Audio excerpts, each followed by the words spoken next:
Bab bagaimana dianggap elok mentartilkan bacaan ataupun membaca Al-Quran dengan baik.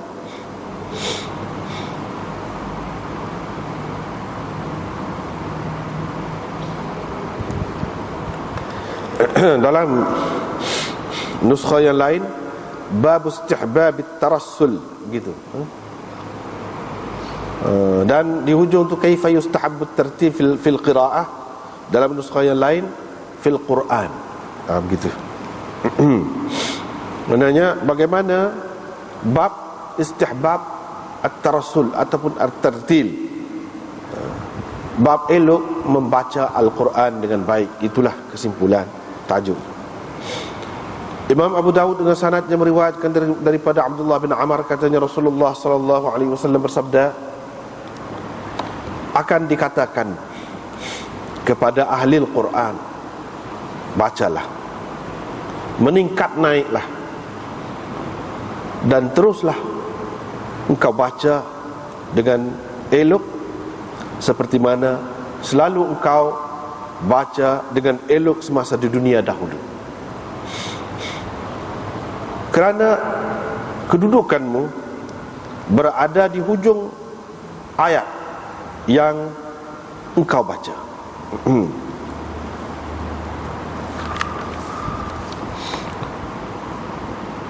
Dengan sanadnya Imam Abu Dawud meriwayatkan daripada Qatadah, katanya saya bertanya Anas tentang bacaan Nabi SAW. Anas menceritakan, katanya, kana yamuddu maddan, Nabi SAW memanjangkan dengan elok, memanjangkan dengan sempurna bacaannya. Dengan sanadnya Imam Abu Dawud meriwayatkan daripada Ya'la bin Mamlak, dia telah bertanya Salamah tentang bacaan Rasulullah SAW dan sembahyangnya. Maka Salamah menceritakan, Salamah berkata, wa ma lakum wa salatahu, manalah nak sama sembahyang kamu dengan sembahyangnya.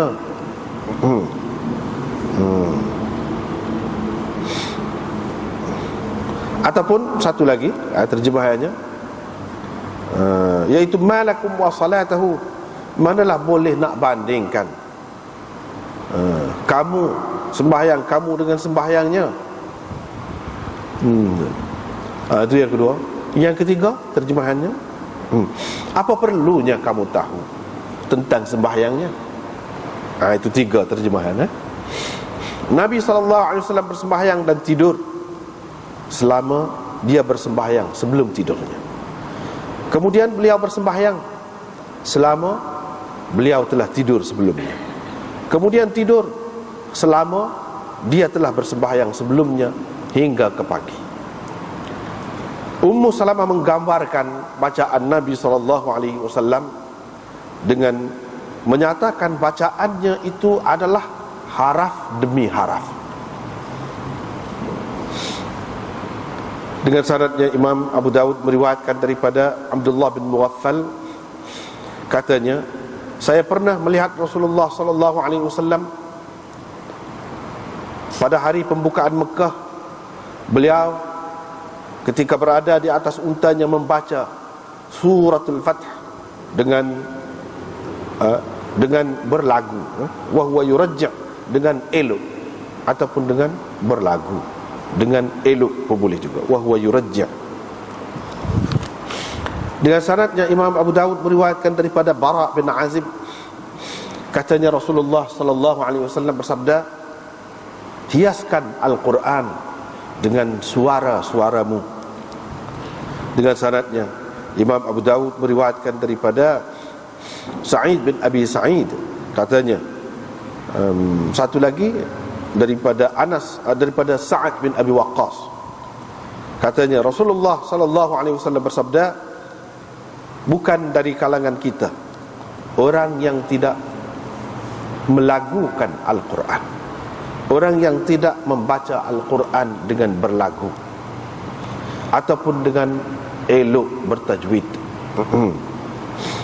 Satu maknanya. Yang kedua, bukan dari kalangan kita orang yang tidak berpada dengan Al-Quran, yang tidak merasa cukup dengan Al-Quran, tidak berasa kaya dengan Al-Quran. Itu beberapa terjemahan. Riwayat daripada Sa'ad, katanya Rasulullah sallallahu alaihi wasallam bersabda, sama seperti riwayat yang tersebut sebelum ini lafaznya. Dengan sanadnya Imam Abu Daud meriwayatkan daripada Ubaidullah bin Abi Yazid, katanya, Abu Lubabah pernah lalu di hadapan kami. Kami pun mengikutinya, sehingga beliau masuk ke dalam rumahnya. Kami pun masuk juga untuk menemuinya. Kami dapati beliau adalah seorang yang rumahnya buruk rumahnya, dan buruk pula pakaiannya. Fasami'tuhu yaqul, ataupun lusuh pakaiannya. Saya mendengar beliau berkata, saya telah mendengar Rasulullah sallallahu alaihi wasallam bersabda, bukan dari kalangan kami orang yang tidak berasa cukup dengan Al-Quran, orang yang tidak berpada dengan Al-Quran. Perawi berkata, yakni Abdul Jabbar, saya pun kata kepada Ibni Abi Mulaikah, wahai Aba Muhammad, apa katamu kalau seseorang itu tidak elok suaranya? Dia nak mana? Ibnu Abi Mulaikah berkata, yuhassinuhu mastata'a, dia hendaklah mengelokkan suaranya sedapat mungkin. Dengan sanad satu lagi, Imam Abu Daud meriwayatkan kata-kata Waqi' dan Ibnu Uyainah dalam mentafsirkan makna yataghanna, man lam yataghanna bil Quran itu. Maksudnya ialah yastaghni bihi.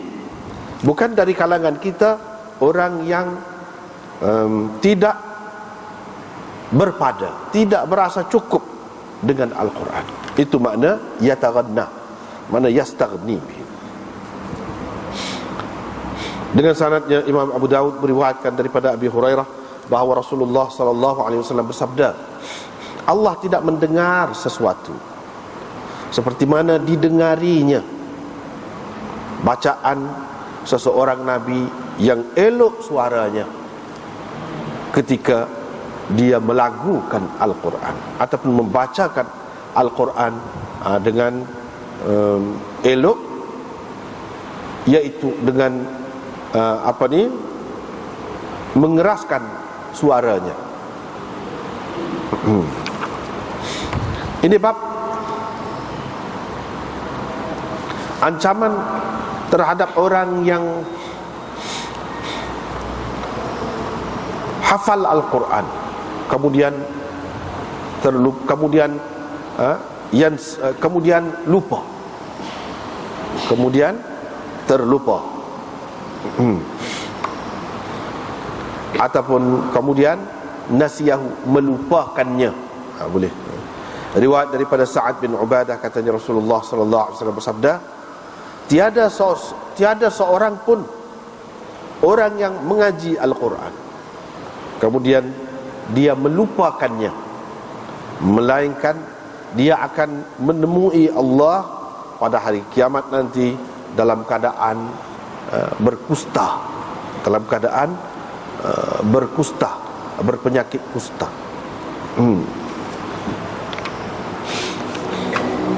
Tengok semula.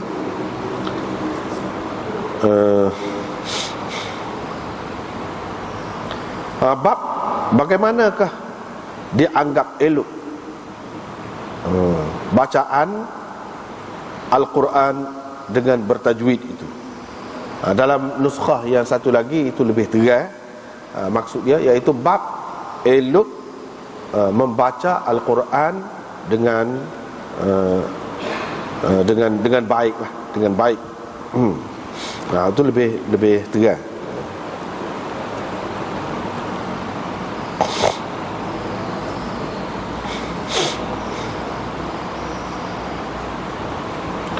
Walaupun riwayat ini tidaklah berapa kuat benar, tidak kuat sangatlah, sebab adanya Asim bin Bahdalah dan Zir, tidak berapa kuat. Tapi dalam bab fadail bolehlah juga kita pakailah riwayat ini. Abdullah bin Amr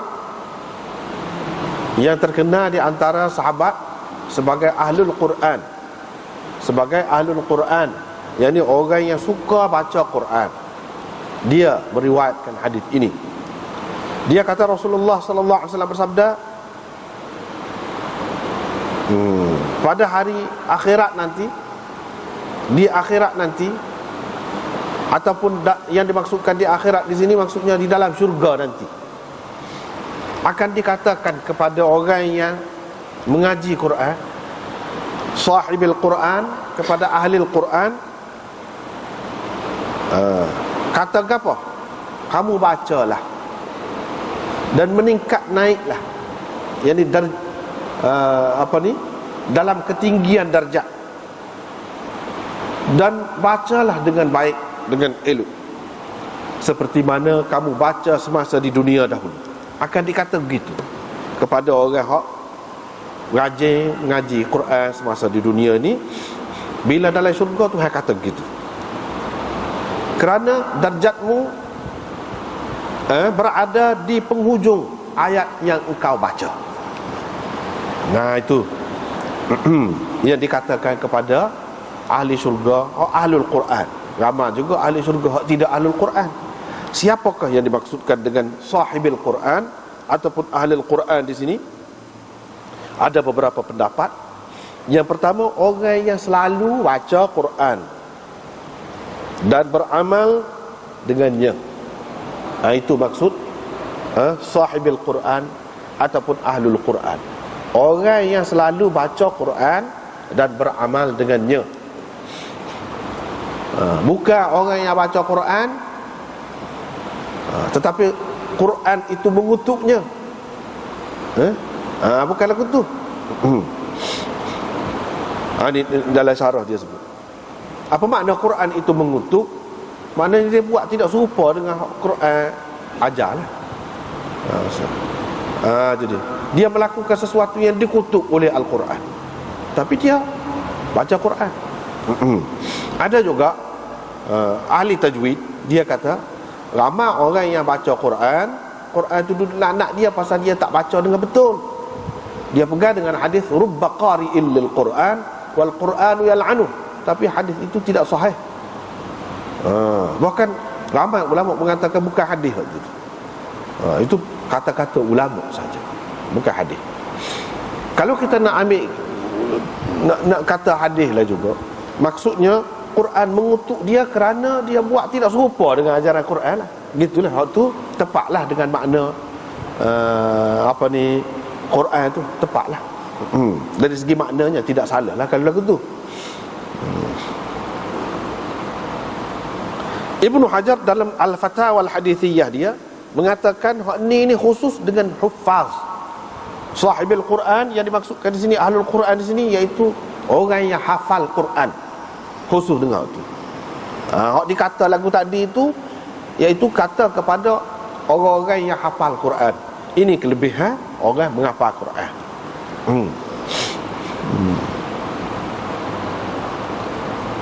Kelebihan orang yang menghafal Quran dalam bab fadail kan ni, bolehlah kita pakai, bolehlah campur-campur dengan hak lain-lain. Padahal dia ni diriwayatkan oleh orang besar dalam qiraat ni, Asim bin Bahdalah. Yang mana hafaz mengambil bacaan daripada dia. Tetapi dari segi hadis, ulama hadis pandang dia orang yang tidak kuat. Tidak kuat. Dia ni. Walaupun dia imam, dia anggap imam dalam qiraat, tetapi ulama hadis menganggap dia dhaif, tidak kuat. Tidak hujah dalam hadis. Biasalah kan kita kata orang yang bisa dalam satu perkara tidak semesti dia bisa dalam semua perkara kan. Boleh jadi dalam bab lain dia teruk benar. Gitu. Ni pun lagu tu.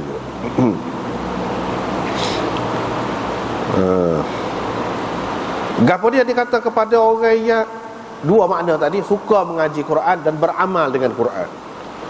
Yang kedua, orang yang hafal Quran, iaitu kamu bacalah. Maknanya dalam syurga Tuhan suruh baca pula.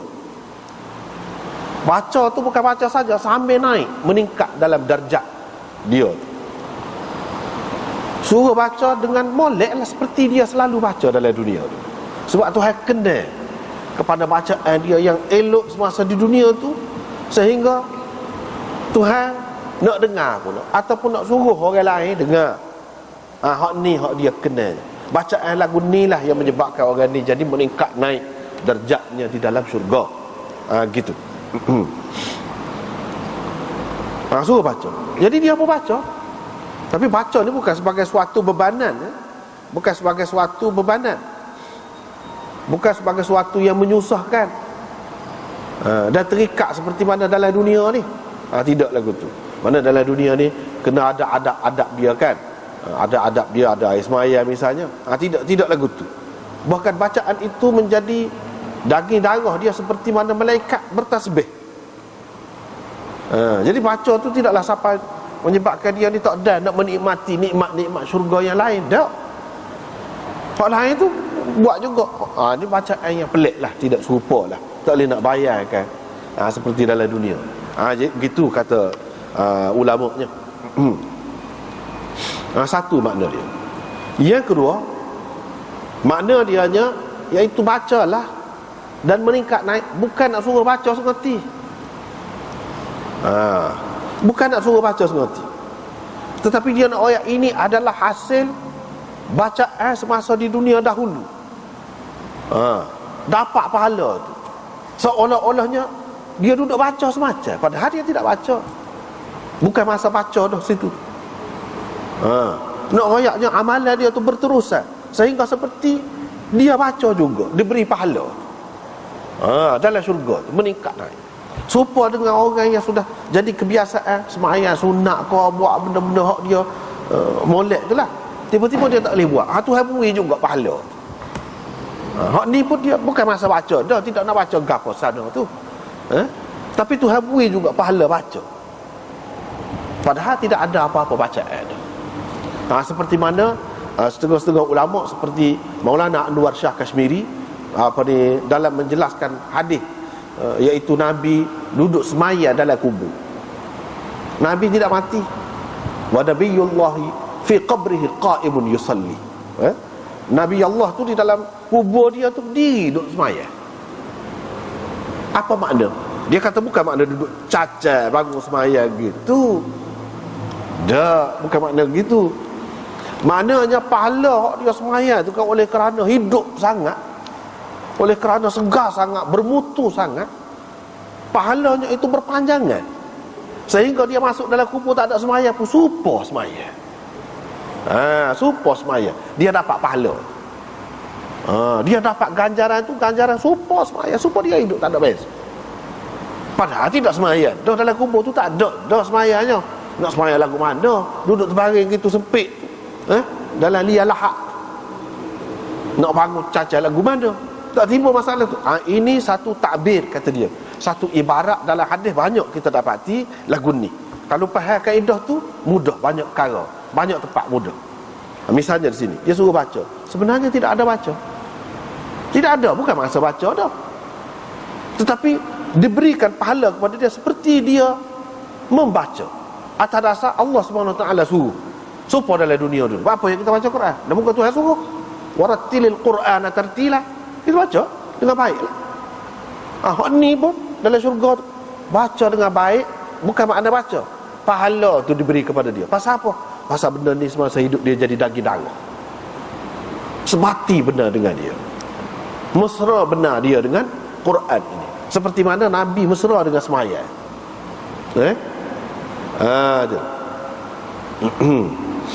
Sehingga Nabi SAW kalau dia penat ke apa, dia ajak sahabat dia mari sembahyang, kita berehat. Kita kalau nak berehat tidak sembahyang kan, tidak sembahyang, berhentilah sembahyang, tidurlah. Kalau letih kau serabut kau tak sembahyang, dia tidur. Ni orang yang mesra dengan sembahyang, bersebati jiwanya dengan semaya.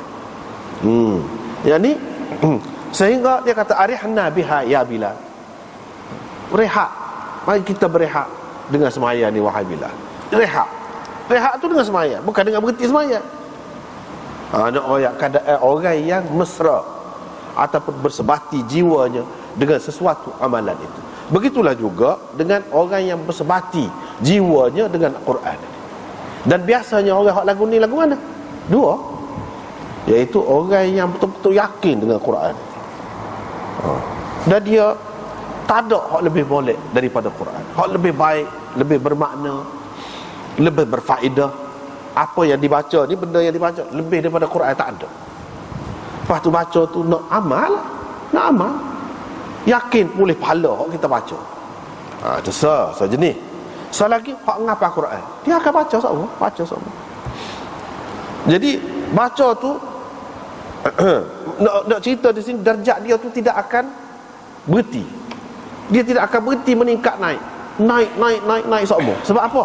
Keadaan orang ni semasa dia dalam dunia lagu mana, tak berhenti baca Quran. Kalau habis surah An-Nas, start semula, pusing pula. Bila nak su sampai mati gitu amalan dia. Begitulah juga dalam syurga ni, darjat dia ni nak cerita sini, darjat kamu, kedudukan kamu ialah di penghujung ayat yang engkau baca. Apabila dia ada hujungnya baca, walaupun baca habis surah An-Nas, dia baca pula. Pas sampai ke hujung, dia baca pula. Tak ada habis. Dia nak cerita di sini, orang ahli Al-Quran di dalam syurga, darjat dia tak ada tak ada penghujung dia.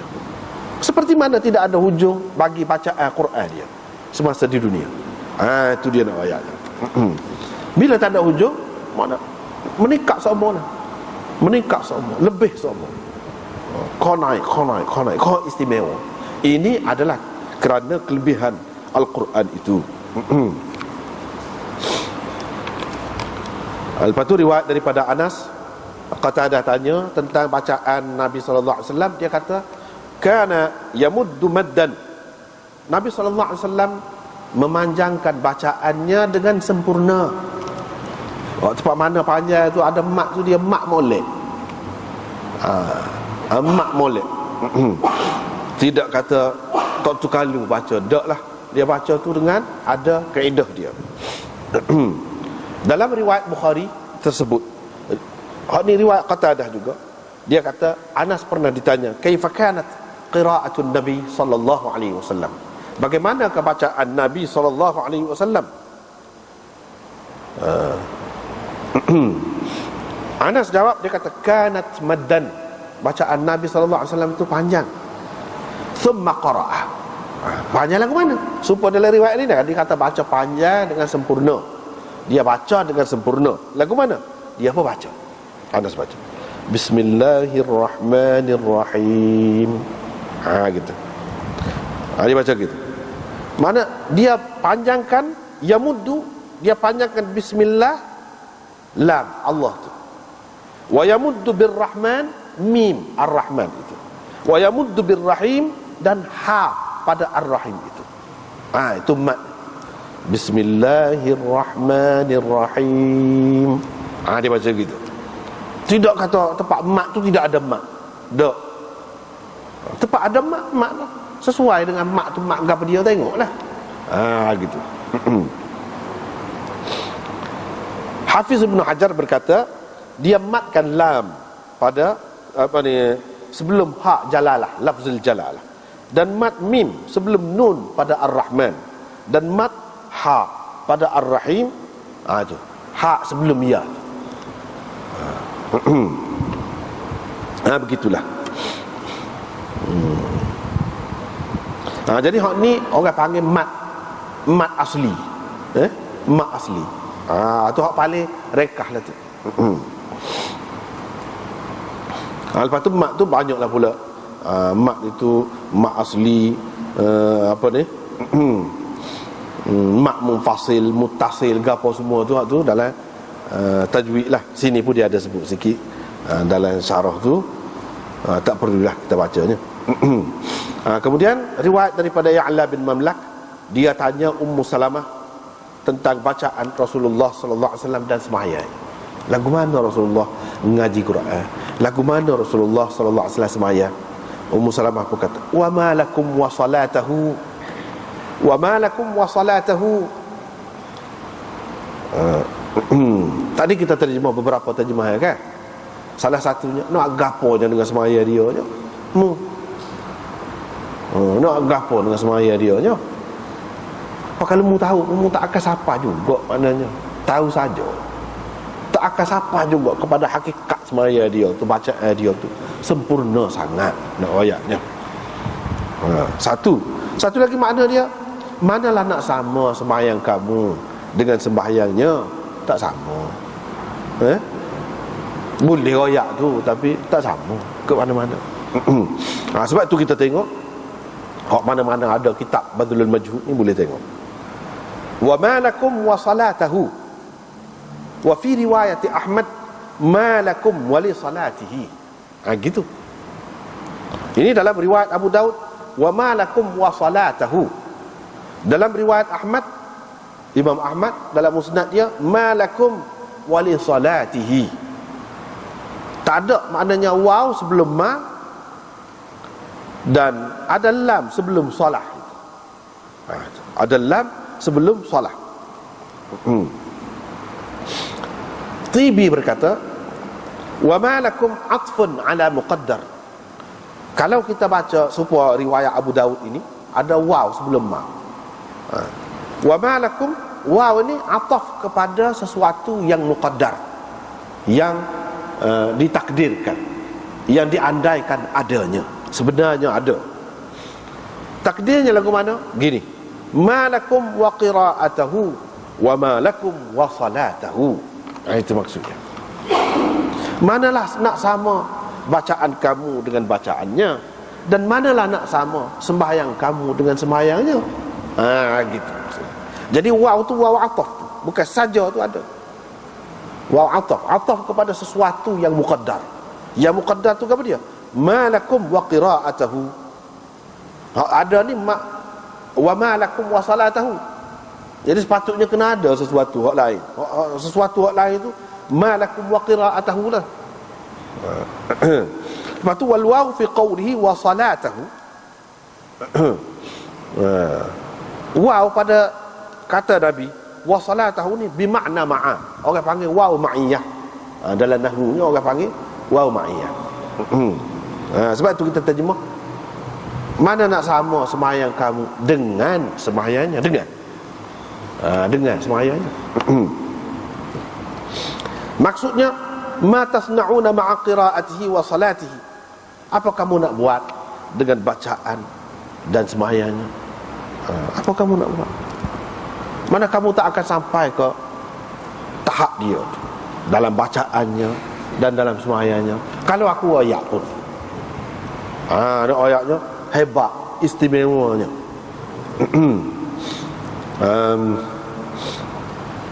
Yang kedua maknanya, apa yang kamu bolehnya kalau diceritakan bacaan dia dan semaya dia pun, sebabnya kamu tak akan mampu buat seumpamanya, buat serupa dia. Itu maksud. Sebab itu kita terjemah, manalah nak sama sembahyang kamu dengan sembahyangnya, bacaan kamu dengan bacaannya. Tapi dah kamu tanya, nak royak lah. Dia pun royak. Nabi SAW semaya tengah malam, lepas tu dia tidur. Kalau dikatakanlah dia semaya sejam, dia tidur sejam, qadra ma sallah. Lepas tu bangun pula, maya pula. Selama mana hak dia tidur sebelum pada tu? Mana kalau dia tidur 2 jam, kita kata, dia bangun maya 2 jam pula, ataupun setengah jam, sejam kau. Lepas tu tidur pula. Begitulah keadaannya sampai ke pagi. Sebab tu dia kata, manalah nak sama. Apa faedah kalau rayak pun kamu boleh ke buat? Sebab tu dia kata gitu. Itulah cara semaya malam Nabi SAW. Bukan semua gini kan, ada ketikanya. Biasanya beginilah. Tetapi dulu kan kita sudah baca debat semaya malam tu, macam-macam ada. Ini gambaran yang Ummu Salamah tengok Ummu Salamah menggambarkan bacaannya. Gambarannya itu adalah gambaran bacaan Nabi sallallahu alaihi wasallam itu harfan,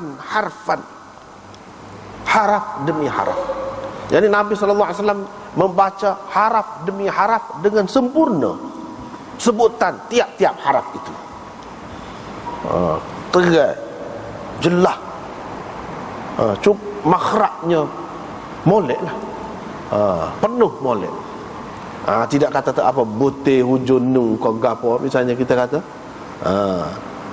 huruf kalau qalqalah molek lah.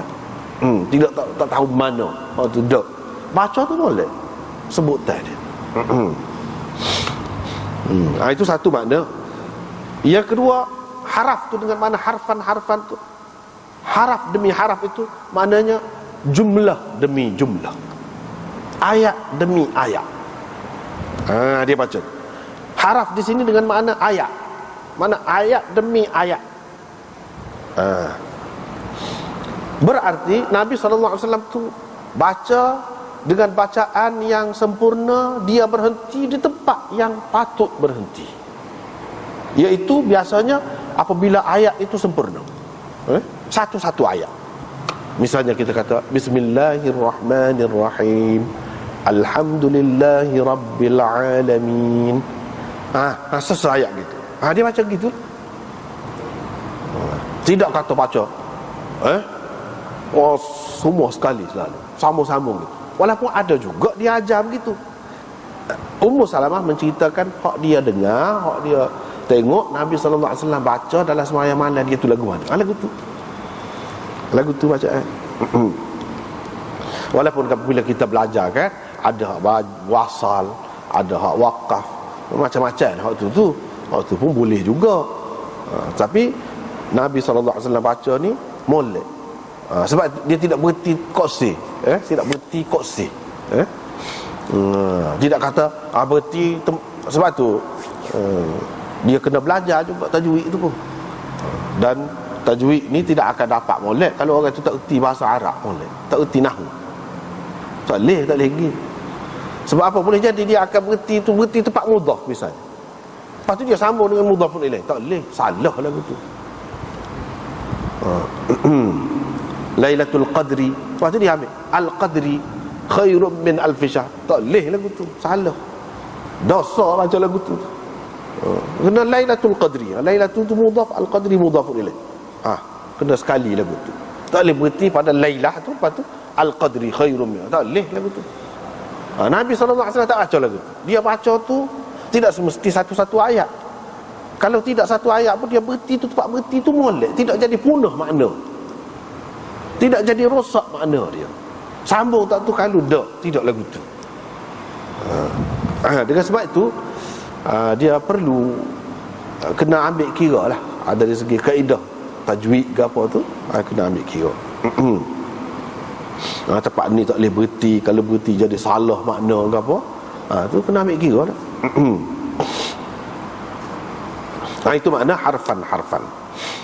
Nak kata boleh pahala lebih istimewa ke apa gitu gini ni, dengan baca dengan molek lah, supaya Nabi SAW ajar, supaya Nabi SAW baca lagu mana, lagu tu lah.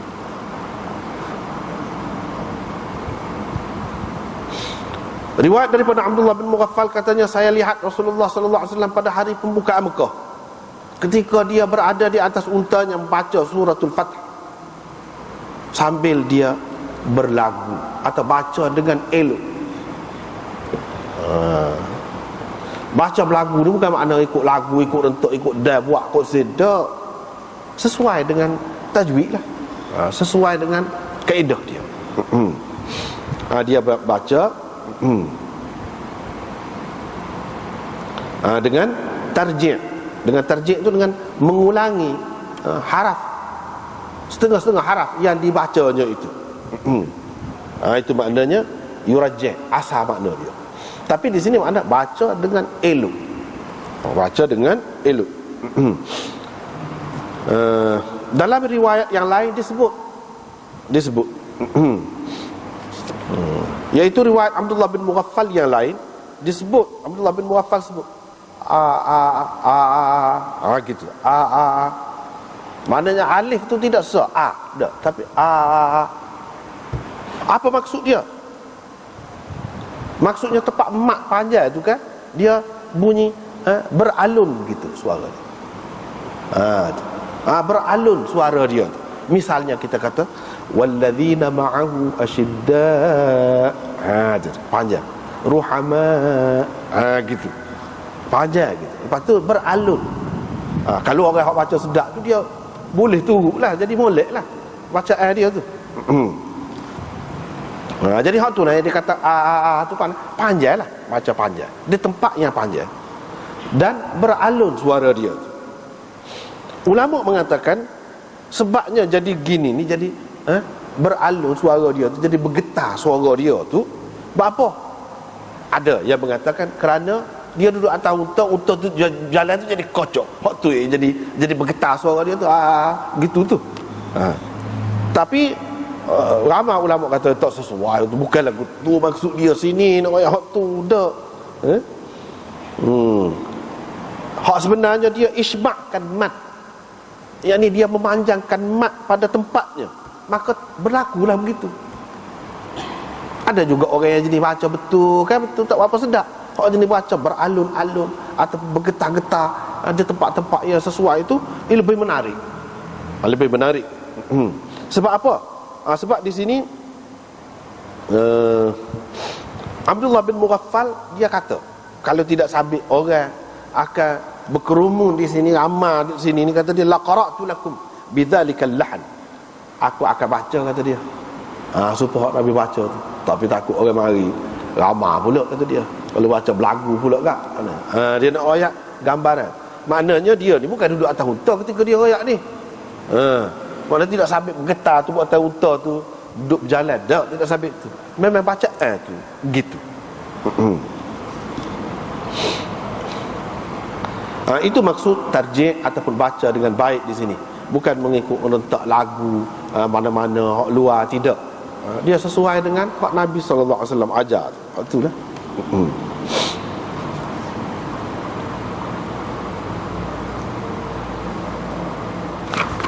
Riwayat daripada Bara bin Azib katanya Rasulullah SAW bersabda, hiaskan Al-Quran dengan suara-suara kamu. Kamu comelkan Al-Quran itu dengan suara-suara kamu. Kalau ada suara tu, gunalah suara dia supaya jadi comel lagi Quran. Quran tu comel dah, makna dia, bunyi dia tu pun biar molek juga, biar comel juga. Hak tu hak Nabi naknya. Hak tu hak Nabi nak.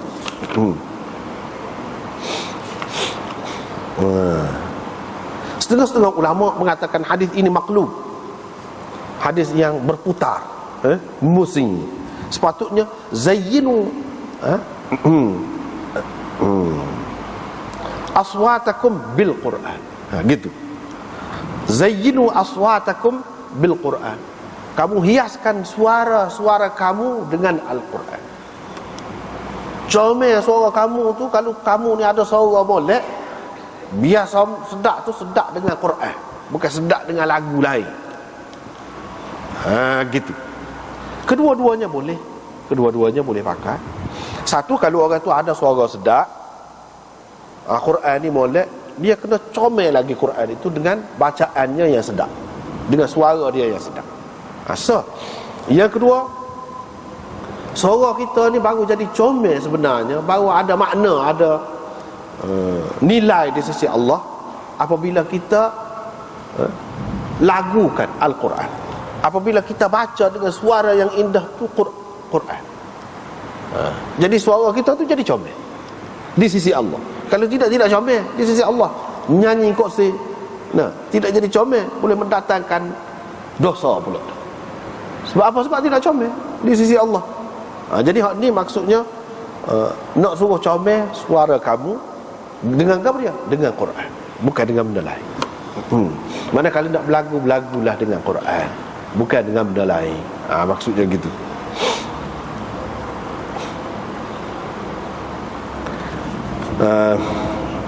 Habis.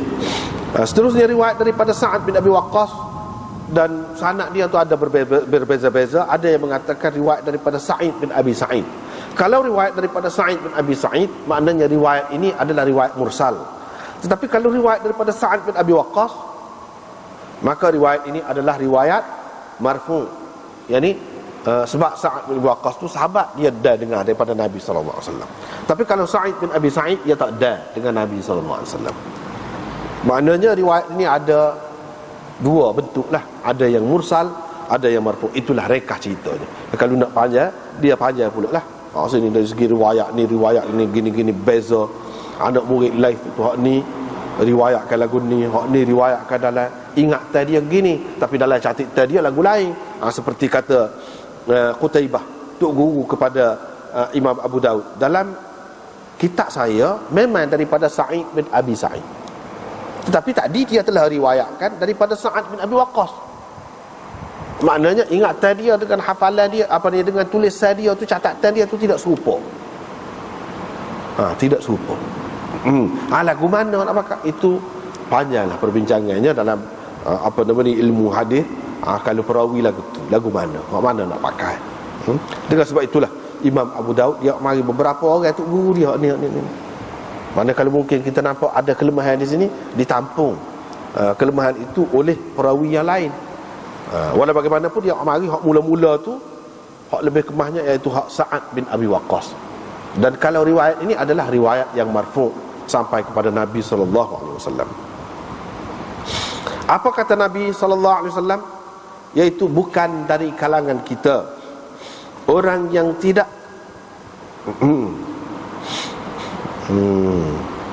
berlagu dengan Al-Quran.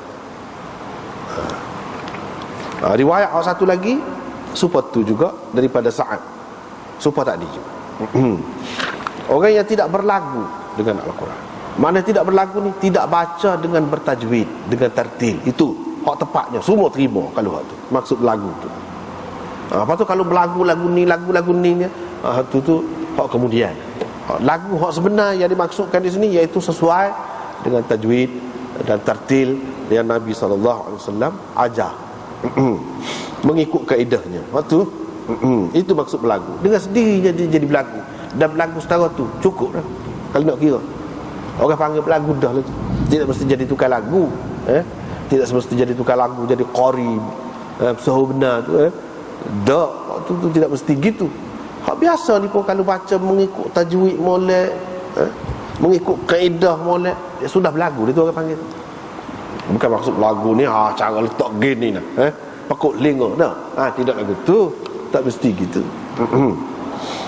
Satu makna dia. Satu lagi maknanya, bukan dari kalangan kita orang yang tidak berpada ataupun tidak merasa cukup dengan Al-Quran. Tak merasa cukup.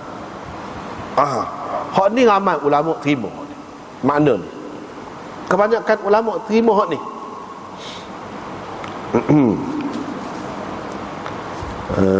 Sebab apa?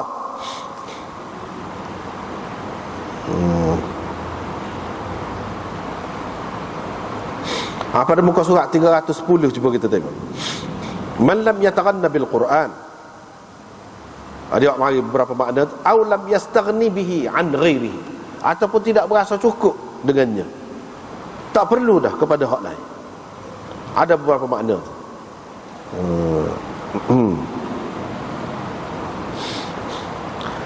Turpasti berkata, dia mentarjihkan makna istighna di sini. Seperti Imam Abu Daud sendiri pun dia mari riwayat kemudian ini dengan makna yastaghni bihi. Itu dengan makna istighna, makna berasa cukup, berpada, berasa kaya dengan Al-Quran itu. Itu maksudnya. Wa qala, dia kata al-makna, makna dia laisa min ahli sunnatina wa mimman tabi'ana fi amrina wa huwa wa'id, kata dia. Bukan dari kalangan kita, mana orang yang mengikut sunnah kita, dan bukan orang yang mengikut kita dalam ajaran kita. Ini Nabi kata gini, ni kata dia ancaman ni, wa'id ini. Padahal kita semua tahu, semua umat tahu, tidak ada khilaf orang yang mengaji Quran ni boleh pahala kalau dia mengaji. tak berlagu pun, ngaji biasa begini boleh pahala, min ghairi tahsini sautihi, walaupun suara dia tak sedap setara mana pun, walaupun dia tidak berlagu pun boleh pahala. Bagaimana kita nak pakai dengan makna berlagu? Kalau makna berlagu ni, cara berlagu hak kita faham lah, hak orang ramai faham. Sebab qari-qari hak taning tu lah baca tu, hak tu lah maksud berlagu. Kalau baca saja gitu tidak berlagu. Dia kata kalau kita pakai dengan makna berlagu, rusak. Sebab apa? Sebab orang hak mengaji Quran walaupun tidak dengar berlagu, hak kita maklum berlagu dalam uruf kita. Maknanya orang hak baca saja gitu termasuk jugalah bukan ahli sunnah. Bukan dari kalangan kita. Nabi kata itu ancaman besar berat tu. Padahal boleh pahala. Kalau bukan dari kalangan kita boleh pahala lagu mana? Tak boleh pahala dulu lagi lah. Dan mungkin tidak mengikut cara kita. Ini boleh pahala. Waktu dia kata, qultu wa kadzalika rajjaha at-Tahawi fi mushkilihi ma'na al-istighna.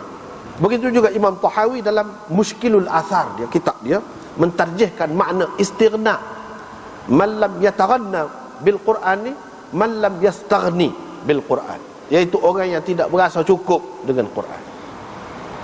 Tak berasa cukup dengan Quran. Hak tu hak lebih sesuai.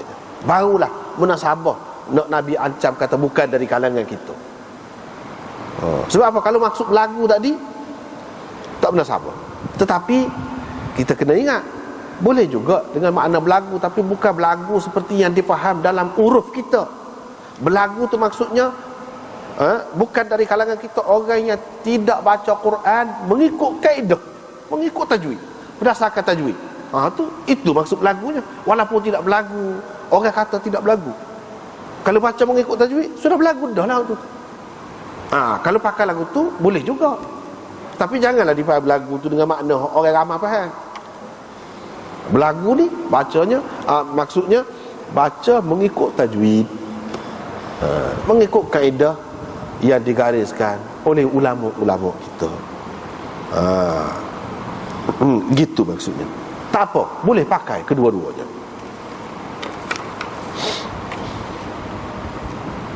Maksud orang yang tidak berasa cukup dengan Quran ni lagu mana? Berpada dengan Quran. Berpada dengan Quran dan tidak berasa cukup dengan Quran. Mana duduk cari hak lain lagi. Duduk cari hak lain lagi. Bahasa Quran ni tak padat. Kalau nak buat apa-apa. Kalau nak buat apa-apa, nak buat peraturan ke nak apa ke, Quran ni tak padat lagi. Bukan dari kalangan kita hak lagu tu. Kena ambil hak lain. Misalnya dalam membentuk akhlak, dalam membentuk peribadi generasi muda, kita ambil tak padat. Padahal Quran ni ada. Tak padat dengan hak tu. Kita ambil tu orang barat, orang gapo ni hak tidak Islam pun. Hak tu. Padahalnya dalam Quran ni cukup, dah lebih pada cukup. Kalau ikut molek, royak molek. Dari segi akhlak, dari segi perangai peribadi gapo cukup dah. Bukan dari kalangan kita hak lagu tu. Hak kita sungguh, kalau lagu tu nampak kebesaran orang, nampak kebesaran orang, kelebihan orang. Kalau nak belajar nego ke dengan dia boleh dari segitu hak dunia ni. Nak mengajar beki kereta ke tak, kita kata boleh. Tapi kalau nak bentuk akhlak, Nabi itu orang hak nombor satunya yang membentuk, membina akhlak, membina peribadi umat. Tiba-tiba kita tak berasa tak pandai dengan hak tu. Nak ambil hak lain. Ambil hak lain tu bahaya dia tu ada belan-belan. Bahaya dia. Lama-lama kita jadi kagum dengan demo tu. Sebab demo tu bisa setara mana pun kalau dia tidak Islam juga. Tak sebenar. Akhlak dengan orang saja. Pada dengan Tuhan, dia sendiri pun tak tahu mana. Banyak belajar lagu tu. Hakikat dia sebenarnya tak lagi. Cukup dengan Quran. Cukup dengan Quran.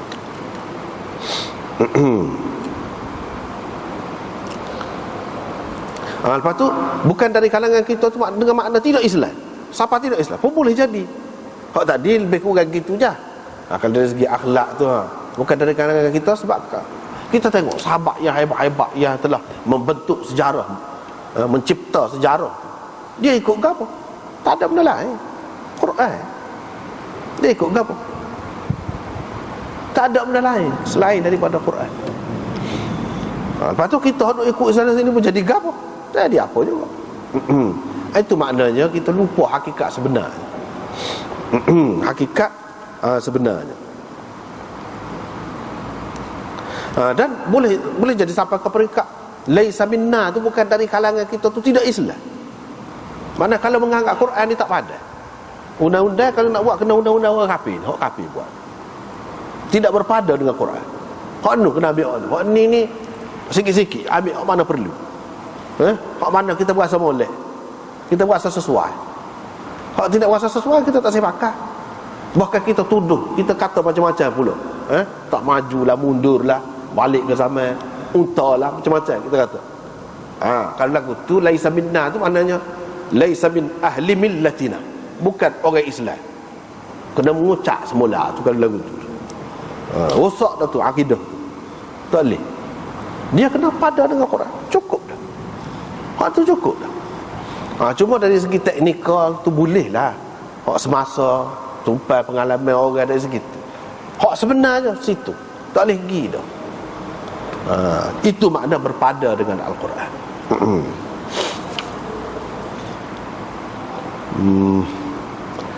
Seterusnya cerita Ubaidullah bin Abi Yazid, dia kata Abu Lubabah lalu depan kami. Kami pun tu pergi ikut dia, masuk jumpa dengan dia. Kami dapati dia ni, rumah dia nya buruk. Baju dia pun, pakaian dia pun, nampak rupa dia pun, nampak teruk lah. Tidak kemah, pakai baju saik kita kata, air wanginya, semerbak, tidak lagu tu. Bergaya, tak ada. Nampak pakaian dia tu pelusuh gitu je. Lepas tu dalam banyak-banyak dia duk cerita tu, dia kata aku dengar Rasulullah sallallahu alaihi wasallam bersabda, bukan dari kalangan kita orang yang tidak berasa cukup dengan Al-Quran. Man lam yataghanna bil Quran, orang yang tidak berlagu membaca Al-Quran. Makna berlagu tu seperti tadi lah, seperti kita sebut tadi. Ataupun tidak berasa cukup dengan Al-Quran. Di sini boleh dipakai dua makna tadi. Kedua-dua makna tu boleh. Maknanya dia sebut Quran ni kena baca dengan baik, mengikut kaedahnya. Satu lagi, orang yang mengamalkan Quran, orang yang berasa cukup dengan Al-Quran, dia tidak berasa hina diri. Walaupun rumah dia kecil, rumah dia buruk, pakaian dia buruk, tapi jiwa dia besar. Mana kaya, orang yang tidak berasa kaya dengan ada Al-Quran. Ada Quran tapi dia berasa sesak macam. Maksud dia di sini orang yang berasa cukup dengan Al-Quran. Al-Quran itu sudah cukup kepada dia untuk menjadikan dia tu kaya jiwa. Kaya jiwa maksud di sini. Sebab dalam hadis Nabi sallallahu alaihi wasallam hak lain, Nabi sallallahu alaihi wasallam bersabda, "Laisal ghina an kathratil 'aradi, walakinnal ghina ghina an-nafs." Bukan kaya tu disebabkan banyaknya harta benda, tetapi kaya sejati ialah kaya jiwa. Jadi Abu Lubabah menggambarkan hak Nabi royak itulah. Maknanya dia hidup gini, tidak kata dia kecewa, tidak kata dia susah hati, tidak kata dia ni berasa ketinggalan. Tak. Sahabat-sahabat dulu lagu tu lah. Bahkan jiwa dia tu cukup besar, kuat. Sehingga orang kafir lemah menghadapi orang Islam. Tapi dia tu secara peribadinya lagu tu yang hidup selekeh, orang kata selekeh, nampak tidak ada nampak hebat, nampak tak ada. Tapi tak apalah, kalau orang biasa ni boleh jadi dia bergantung kepada keadaan, dia merasa hina diri dengan sebab benda-benda tadi. Sebab apa? Sebab dia tidak kaya dengan Quran. Tapi kalau orang ada Quran, dia tidak ada jiwa lagu tu. Tak ada duduk jadi rendah diri kerana benda-benda luar saat ni, benda-benda sampingan, benda-benda kecil, benda-benda dunia. Tak ada lagu tu. Tengok sahabat ni. Jadi kedua-dua makna tu boleh dipakai. Perawi ni kata, saya tanya Ibnu Abi Mulaikah, lagu mana kalau suara tu, suara dia tak sedap. Bahawa sedap pun tak sedap juga. Dia kata cubalah setakat mana hak boleh. Comel suara dia tu macam molek, setakat mana hak boleh. Itu hak naknya. Bukan maksud nak suruh jadi spesial basi belaka. Payah hak tu tak boleh. Kurnia tu hak lagu tu. Seramai-ramai orang, berapa orang yang boleh lagu tu nya. Asalkan dia cuba buat dengan sebaik mungkin. Lepas tu riwayat asal lagi ni, dia nak ayatnya dalam hadis-hadis tersebut sebelum pada ni, malam yataghanna tu dengan makna yastaghni. Ni banyak kan ulama hadis dia tarjihkan makna ni lah, seperti Waqi', Ibnu Uyainah, Abu Daud pun dia marah ni, dia nak ayat dia setuju hak tu lah, bukan makna berlagu. Maknanya orang yang berasa cukup dengan Quran barulah ada arti dalam kehidupan ni. Kalau berlagu saja tapi jiwa teruk, duk berasa sesak macam tak ada makna juga. Hak ni Quran ada sudah cukup, hidup dia tak ada using apa-apa.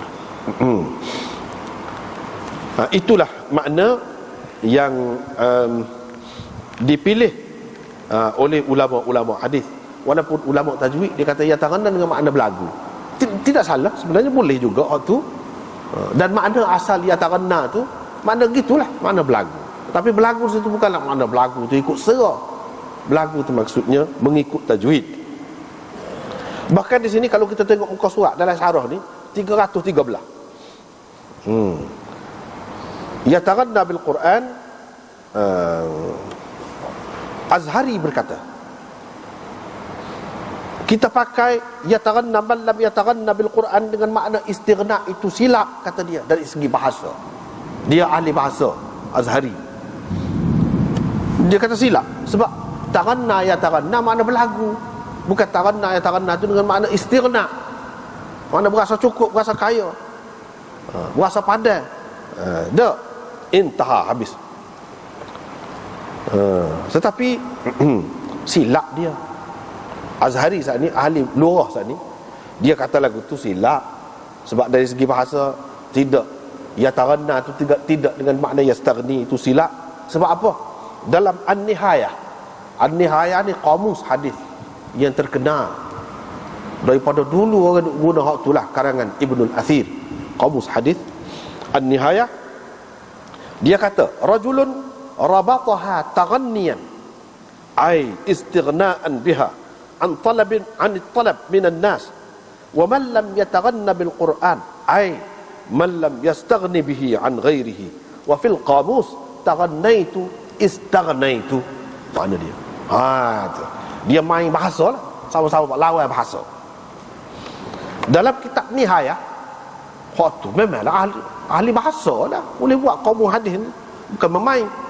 Dia kata rajulun rabataha taghanniyan, ketika dia bahas tu, iaitu seseorang yang menambat kuda dia taghanniyan, dengan maksud taghanni bukan makna berlagu di situ, dengan maksud supaya dia tidak memerlukan kepada orang lain, tak perlu tupai orang. Dia boleh ada kuda dia sendiri, ada kereta sendiri, tak payah tupai orang. Maknanya gitu. Kata dia taghanniyan di sini istighna'an biha. Taghanni di sini dengan makna istighna. Jadi kalau orang kata taghanni itu tak boleh dengan makna istighna, hak tu silap. Dia kata orang taghanni dengan makna istighna tu silap, dia tu yang silapnya. Sebab apa? Dalam hadis ni tengok Ibnul Athir bui makna taghanniyan itu istighna'an biha, dengan maksud dia tidak perlu minta dengan orang lain dah bila dia ada kenderaan sendiri. Wa man lam yataghanna bil Quran, ketika dia sebut ni, dia kata man lam yastaghni bihi an ghairihi, itu makna dia. Lepas tu dalam kamus ni kok terkenal dalam bahasa Melayu ni, asalnya kamus, nama satu kitab dulu pengarang kamus, kitab dia buat kamus. Lepas tu Tajul Arus syarah kepada kamus tu lah besar, 10 jilid. Besar kamus bahasa Arab yang besar tu. Dalam tu ada sebut taghanaitu istaghnaitu, mana dia. Mana taghanaitu istaghnaitu sama makna dia. Bagaimana kita kata salah? Ni ulama tu kata ya taghanna bi yastaghni bihi. Mana hak tu hak betul. Sebab itulah ulama hadis pakai hak tu. Dan itu tidak salah dari segi bahasa, bahkan lebih sesuai. Lebih sesuai.